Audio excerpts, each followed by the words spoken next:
बधाइयाँ बधाइयाँ बधाइयाँ। आप सभी को बहुत बहुत मुबारक। खासकर नागपुर की जनता को बहुत बहुत मुबारकबाद। आज पेट्रोल 106 रुपये 73 पैसे और डीज़ल 95 रुपये 81 पैसे। तो नागपुर की जनता आज बेहद खुश, क्योंकि पेट्रोल 106 रुपये 73 पैसे पे पहुंच चुका है।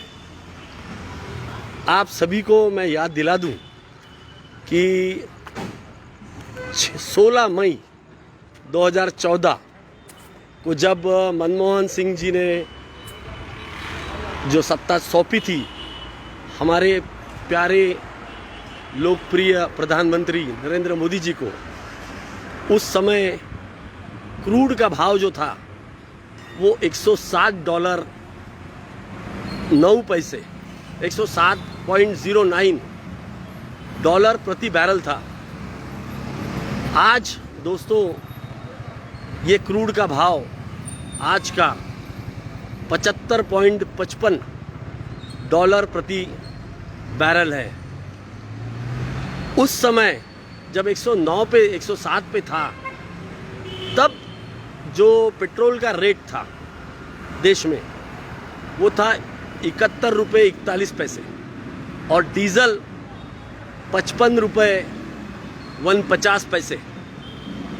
तो आप सभी लोग सोच रहे होंगे कि जब क्रूड $160 था और पेट्रोल का भाव 71 रुपये, आज क्रूड $75 पर है और पेट्रोल का भाव आसमान छू रहा है, 106 रुपये 73 पैसे। ऐसा कैसा हो गया?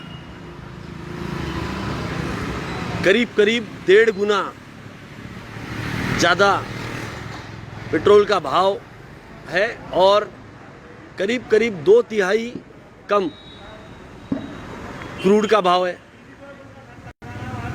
तो ये जो अंतर आ रहा है, ये किसके वजह से आ रहा है? मैं आप सभी को मुबारकबाद देना चाहता हूँ। हम सभी ने हमारे लोकप्रिय प्रधानमंत्री मोदी जी को चुना, अच्छे दिन आ गए। अब मैंने ऐसे बहुत सारे वीडियोस किए थे पेट्रोल पर। पिछला जो वीडियो किया था उसमें, जो कि जून के आसपास का था, करीबन जून 2020, जिसमें पेट्रोल और डीज़ल का भाव जो था वो आज के भाव से 29 रुपये कम था, 29 रुपये। तो ऐसा क्या हो गया कि 29 रुपये बढ़ गए और देश की जनता आज 106 रुपये 73 पैसे हम नागपुर वाले दे रहे हैं। और पूरा देश, ये विकास सिर्फ नागपुर में नहीं हो रहा है, पूरे देश में ये विकास हो रहा है। उसके लिए मैं आपको बधाई देना चाहता हूँ। किसी दिन रोज़ पेट्रोल के भाव बढ़ते हैं, किसी दिन पेट्रोल के भाव नहीं बढ़े तो ऐसा लगता है कि विकास कहीं रुक न जाए। तो ये निरंतर चलते आ रहा विकास जो है, रोज़ के पेट्रोल के भाव का सभी लोगों को मुबारक। उस समय जो कांग्रेस की सरकार हुआ करती थी वो पेट्रोल डीज़ल पर सालाना करीब 50,000 करोड़ रुपए कमाया करती थी। आज की जो ये मोदी सरकार है, ये करीबन सालाना 4 लाख करोड़ पेट्रोल और डीज़ल के ऊपर कमाती है।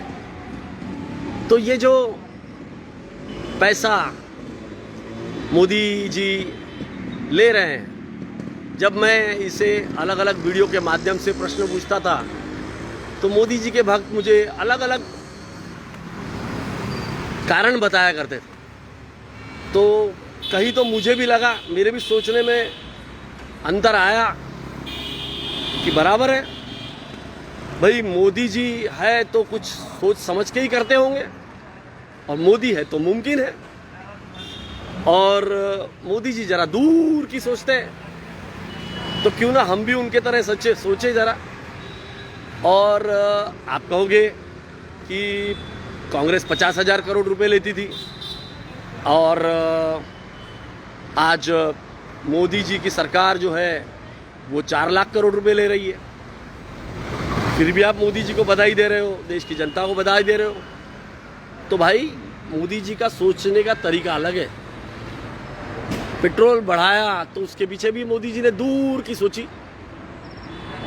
अब मैं मोदी जी के सोच को आपको समझाता हूँ, जो जिस तरीके से भक्त सोचते हैं।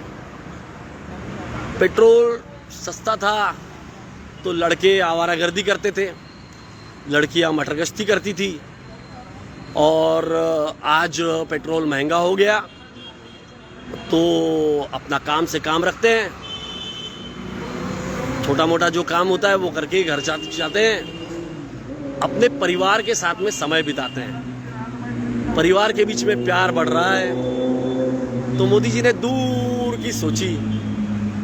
आप कहोगे ठीक है पेट्रोल बढ़ा दिया, अब गैस के बारे में क्या कहोगे?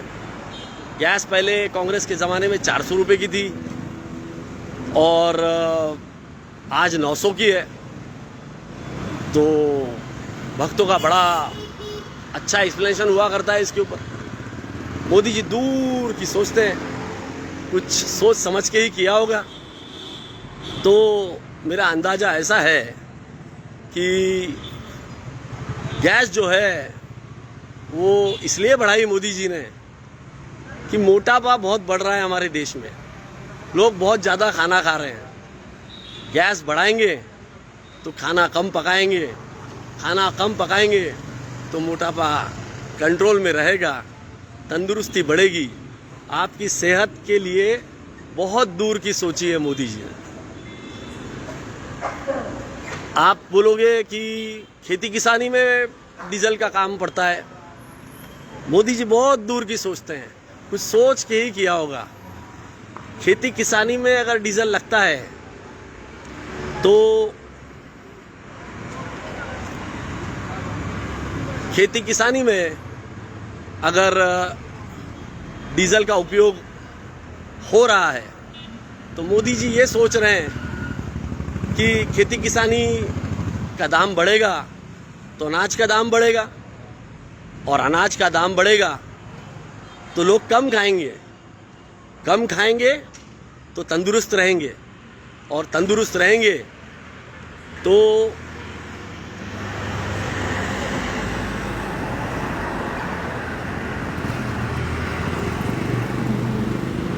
हमारे देश के लोगों का स्वास्थ्य अच्छा रहेगा, सब्जियां महंगी होंगी, अनाज किराना महंगा होगा तो लोग कम खाएंगे, मोटापा कम होगा और लोग तंदुरुस्त रहेंगे। आप बोलोगे कि अगर ये बात है तो बेरोजगारी क्यों बढ़ा दी मोदी जी ने? एक समय बात करते थे 2 करोड़ नौकरियां देने की, आज देश के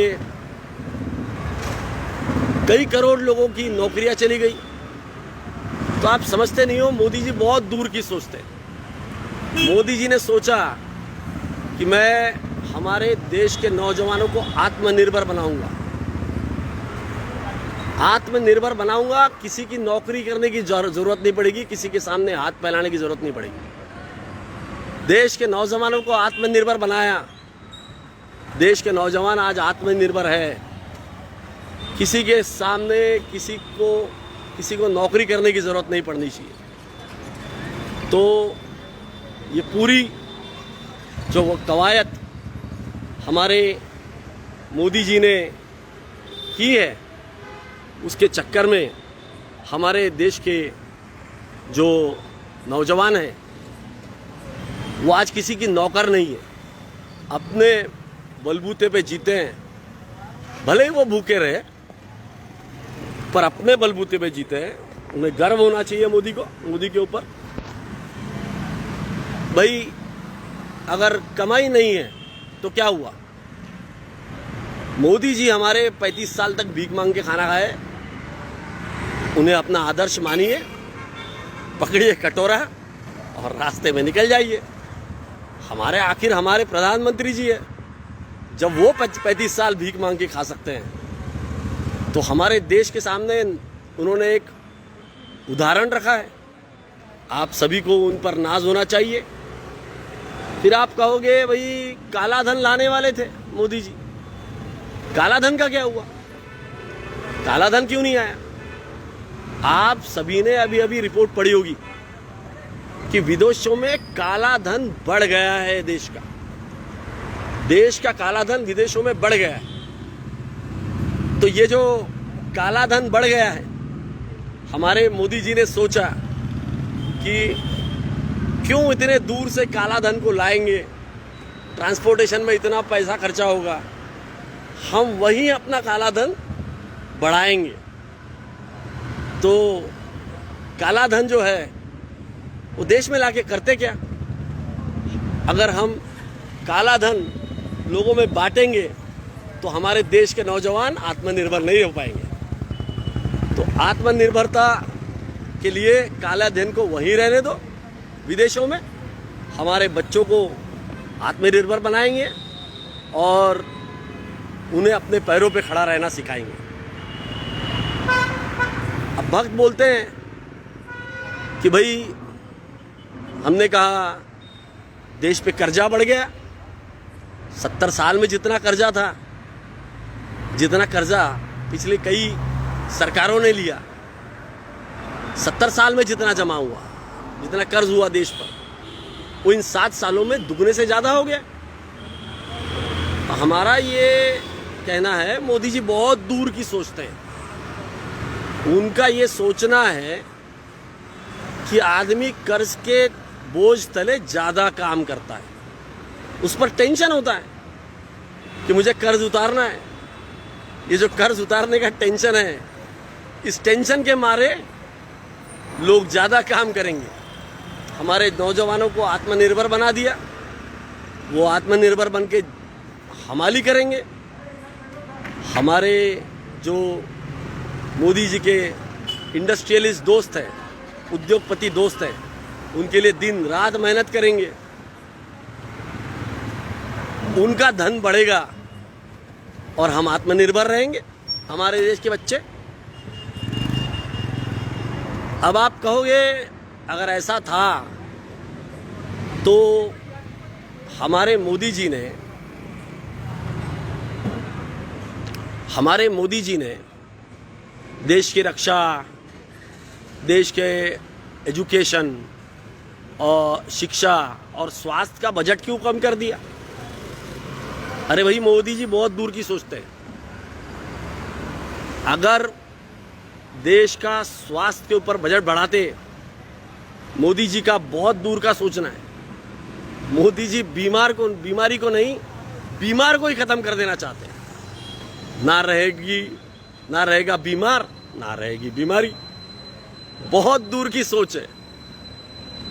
बीमार ही नहीं रहेगा तो बीमारी कैसे रहेगी? अगर अस्पताल बनाएंगे तो बीमार स्वस्थ होकर घर जाएंगे, फिर बीमार पड़ेंगे, फिर अस्पताल जाएंगे, फिर बीमार पड़ेंगे, स्वस्थ होकर घर जाएंगे, फिर बीमार पड़ेंगे। ना रहेगा बीमार, ना रहेगी बीमारी, ना रहेगा गरीब, ना रहेगी गरीबी। तो मोदी जी का ये जो सोच है, इस सोच के ऊपर को मैं सलाम करता हूँ। ये जो सालाना 4 लाख करोड़ का जो हमसे टैक्स वसूला जा रहा है, जो कांग्रेस के ज़माने में मात्र 50,000 करोड़ रुपए था, वो जो 3.5 लाख करोड़ रुपए का ज़्यादा का टैक्स हम सब लोग दे रहे हैं, उस सब के लिए मैं आपको मुबारकबाद देता हूँ। क्योंकि ये मोदी जी की दूरदृष्टि है। 2014 के पहले हमारा विकास ही कहाँ हुआ था? मोदी जी आए और देश का विकास किया। हम सब लोग बैलगाड़ी में चला करते थे, अभी हम लोगों ने सबने गाड़ियाँ खरीद ली।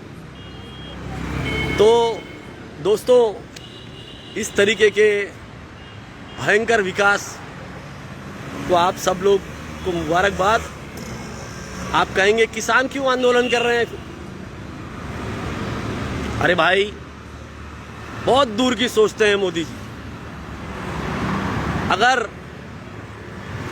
बहुत लंबी और दूर की सोच है, एक ही सुपरमार्केट होगा, सब वहीं मिलेगा, कोई ज़रूरत नहीं किसी किसान की तरफ जाने की, कोई मंडी की ज़रूरत नहीं, कोई किसी बात की ज़रूरत नहीं, अडानी अंबानी जी सभी कुछ दे देंगे, बड़ा मॉल होगा, वहाँ आप जाएंगे, थोड़ा बहुत महंगा होगा, तो क्या बात हो गई?